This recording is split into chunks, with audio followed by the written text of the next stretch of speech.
Short horror story. The Graveyard. MC. Sam. I'm going to the graveyard.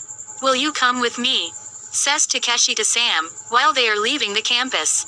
Why? Asks Sam. It was very unusual question, but Takeshi looks serious. I'll tell you when we reach there.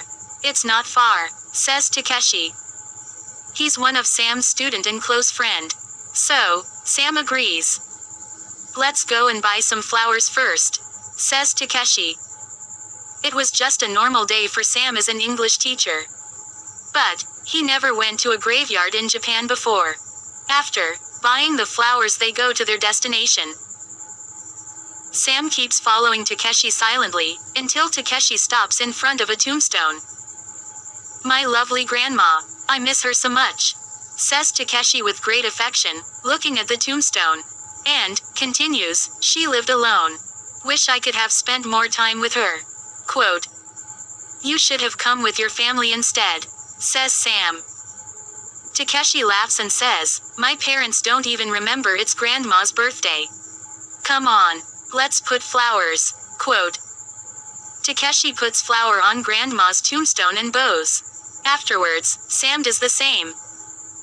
Their attention gets caught by the lady at a distance. Putting her head on a tombstone's edge, she was crying with tears running down her face.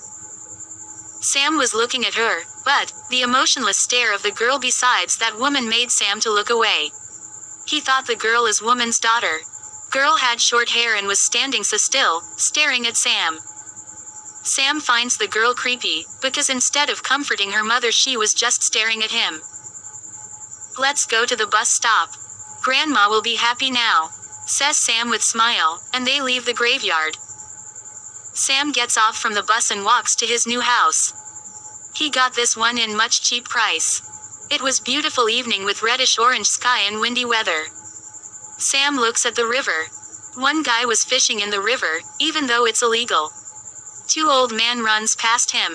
He notices there are very few people on the road. Suddenly, he feels like someone is just behind him. He turns but finds no one. All the way, he felt like someone is closely following him just behind his back.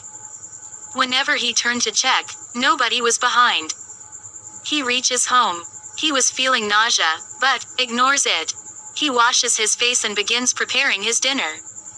Why I can't sleep, says Sam. He usually sleeps around 10 p.m. But an anxious and unknown feeling kept him awake tonight. He looks at the wall clock. It was midnight. 1 sheep, 2 sheep, 3 sheep. He started counting in his mind. As the time passed, he tried all the silly methods he knew. But he couldn't fall asleep.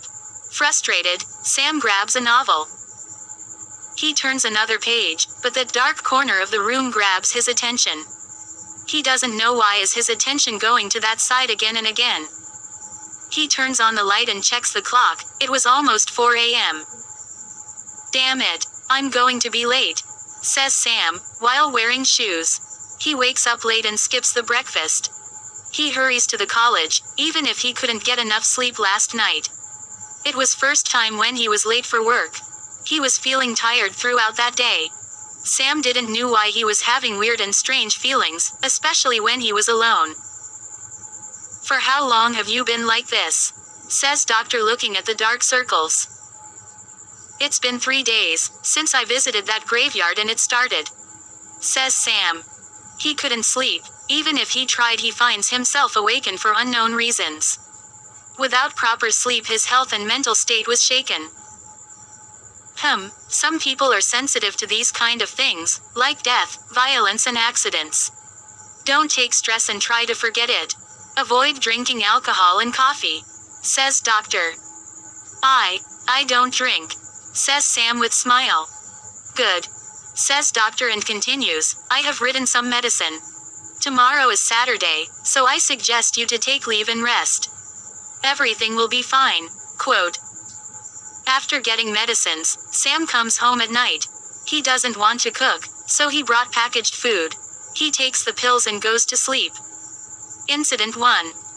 Sam was deep asleep. In his sleep, he felt someone's presence in his room. He couldn't see, but only feel its presence. It only wandered in his room. It ran towards him, stayed in one spot near the bed, for some time. Then, it ran away from him to the corner and stayed there, for some time. Again, it ran towards him, stayed near him for some time. Then, ran away to the corner. Sam could hear the footsteps. And, it kept repeating this process. He wanted to get up, but couldn't. He wanted to move, but he couldn't. He wanted to scream, but he couldn't. He wanted to open his eyes, but couldn't. The only thing that he could do was to struggle to wake himself up. Sam opens his eyes. He looks around and gets up. He finds himself wet in sweat and feeling really cold. Huh, what a terrible nightmare, he murmurs. He looks at the clock. It was exactly 4 a.m. Sam remembers doctor's advice and brushes it off from his mind. After this, he starts his day normally. Incident 2. Sam takes a day off from work, as the doctor suggested. He spends the day relaxing and enjoying. He takes the medicine, dismisses the alarm and goes to bed thinking to himself, tomorrow is Sunday, so I can sleep as much as I want. Quote. Sam finds himself in a similar situation, the bad one. He feels like he's half asleep and half awake, unable to wake up or make any movements. This time, he felt someone is cuddling him from behind. From past experience, he knew what he must do. He pushes his consciousness to break free from the grasp of arms holding his chest, that doesn't let him wake up. He applies force with all his might, again and again. Until, he finally wakes up. Sam quickly gets up rubbing his eyes. He was sweaty and cold. What's the time? Says Sam and checks the clock. It is almost 4 a.m. What the hell? He murmurs. He grabs his head in frustration and tries to figure out why this is happening to him. The presence comes into his mind and he turns the lights on. He says to himself in disappointment, what am I even thinking about? I really need to grow up. Quote. Of course, says Sam with enthusiasm.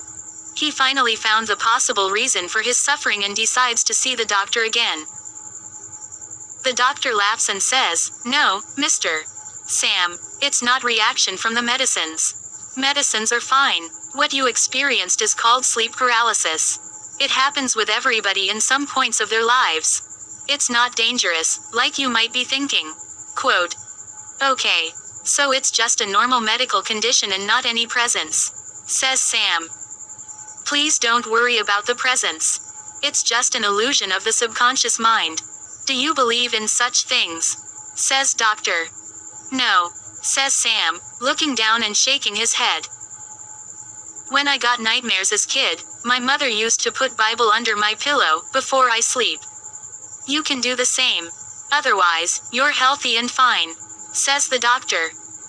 Sam feels so much relief after visiting the doctor. He buys a Bible and returns home. He was happy and his worries gone. Incident 3. Sam sets the alarm for 6 a.m. He puts the Bible under his pillow and thinks to himself, now I can sleep peacefully. Quote.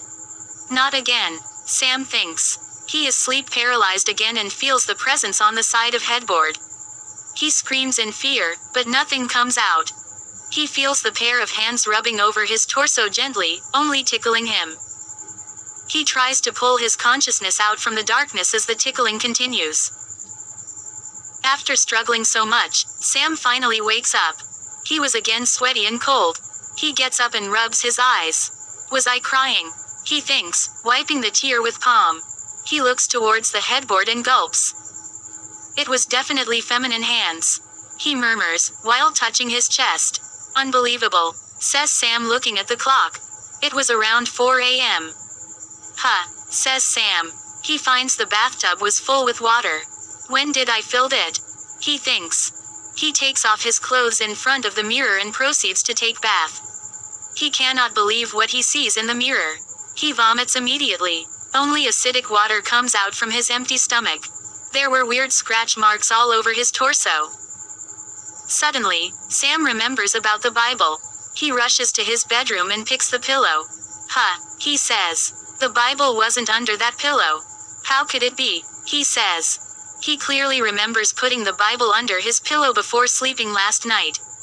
He tries to find it elsewhere, but Bible wasn't anywhere.